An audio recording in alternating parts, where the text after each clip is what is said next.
एक घोड़ों की रेस थी, अलग अलग पंचायतों से घोड़े बुलवाए गए। एक पंचायत में घोड़ा नहीं था, तो पंचायत ने कहा भाई साहब अपने गांव की इज्जत का सवाल है। उन्होंने बोला क्या किया जाए कि घोड़ा नहीं है, गधे को तैयार करो। अब उन्होंने पूरे गांव ने ढूंढा, गधों में हड़कंप मच गया और मरवा दिया, रे घोड़ों में भेजेंगे। गधों में हड़कंप मच गया, लेकिन फिर भी जो हृष्ट पुष्ट था ना गधा, थोड़ा सा घोड़े जैसा लगने वाला, उसको लिया। उसको लेके कि भाई तू कर सकता। वो कहता मरवाओगे रो, मत भेजो। नहीं तू कर सकता है। उसको पूरे 2 दिन का आरटीपी दे के बोला तू कर सकता है। अब इतने पंप भरते हैं तो कुछ तो फर्क पड़ता है कि नहीं पड़ता है। गधे ने बोला मैं जाएगा, गांव की इज्जत के लिए मैं जाएगा, रेस में जाएगा, पंचायत की इज्जत के लिए पूरा लुट जाएगा, लेकिन मैं जाएगा। ओके, सरपंच तैयार, सारी टीम तैयार, और गधे को लाके खड़ा कर दिया रेसिंग की लाइन पे, और गधा बिल्कुल रेडी। लेफ्ट में देखा घोड़े, अरे बारे मर गए रे, राइट में मर गए रे, बारे कांपने लग गए पाँव। अब गधा वहां तो ठीक था, लेकिन घोड़ों में पहुंचने के बाद तो फर्क पड़ता है ना। कांप रहा है, टांगे कांप रही है, और विसिल बजने वाली है। और विसिल बजने के 5 सेकंड पहले वो हुआ जिसने प्रकृति के नियम ही बदल दिए। विसिल बजने के 5 सेकंड पहले गांव के सरपंच ने गधे की पूंछ उठा के आधा किलो मिर्ची डाल दी। और आप कह रहे हो कि रेस का रिजल्ट क्या हुआ? अरे रिजल्ट 6 महीने तक गधा रुका ही नहीं।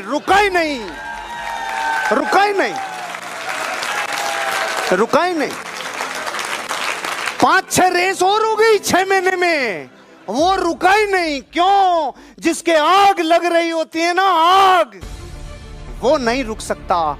एक गधा भी घोड़ों को हरा सकता है जब डिजायर अपनी तड़प पे होती है। इस कहानी का मैसेज ये है, अगर जिंदगी में आप भी कुछ कर गुजरना चाहते हो, अपनी डिजायर को थोड़ा होले अब थोड़ा सा आंच देना चालू करो। लेते हैं, गौरव ने एक मनौती मानी। क्या मानी साहब? मन्नत मांगी। ठीक है, अब मन्नत में यह है कि जो पहला नवरात्रा होगा उसमें ये वहां पर जाके वैष्णो देवी में माथा टेकेगा। Got it? Are you getting the point? ठीक है गौरव, अब इसने पहले नवरात्रि में वहां पर क्या टेकना है? माथा। ये मनौती है इसकी, और ये भक्त भी अच्छा है।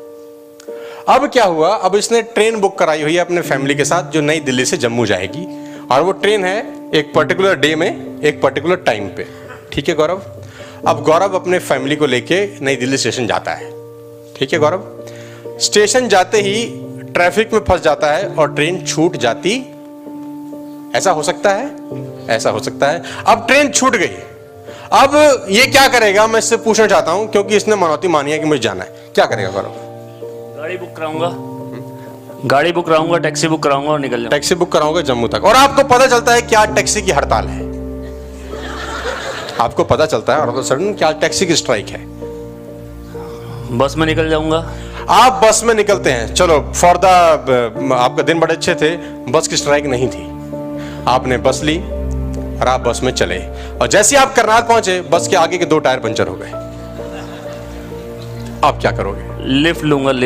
लिफ्ट कोई देता नहीं आजकल के जमाने में। आप क्या करोगे? लिफ्ट नहीं दे रहा, आपने मांगा लिफ्ट, बहुत लोगों को रोका, लेकिन कोई आदमी गाड़ी अपनी रोकने को तैयार नहीं है। क्या करोगे? गाड़ी के आगे खड़ा हो जाऊंगा, बोल भाई मुझे जाना है कैसे भी करके, बस आज लेके चल मुझे जैसे भी करके, जितने पैसे बोलेगा उतने देने को तैयार हूं, बस मुझे जाना है कैसे भी करके।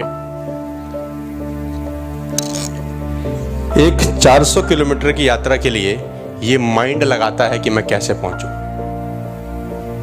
एक चीज रुकावट डालती है तो दूसरी चीज ढूंढता है, दूसरी रुकावट डालती है तो तीसरी ढूंढता है, तीसरी रुकावट डालती है तो चौथी ढूंढता है, 40 रुकावट डालेगी तो 41 ढूंढेगा। 500 किलोमीटर की जर्नी और एक मन्नत के लिए जिंदगी 2 रुकावट डालती है, आपकी फट जाती है साहब। जाना, यही लोग आपके साथ कर रहे हैं।